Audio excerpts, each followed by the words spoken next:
Hey friends, Drew here, wrapping things up on the roof for the day. Wanted to give you a little bit of a tour of where we're at and what got done. Spin the camera around here and you can see that we've got both the counter flashing over to step flashing, and the drip cap has also been installed all the way up, all the way down.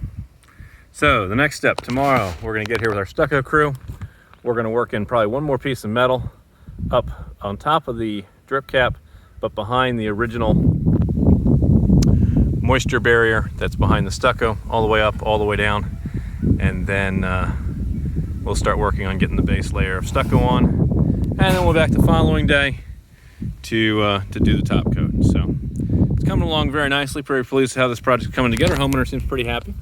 So that's just the next step we're taking in getting this to the point where it's not going to leak again. And we'll keep you guys updated with the stucco progress in the next day or two. Thanks for watching. We'll catch you guys in another video. Bye for now.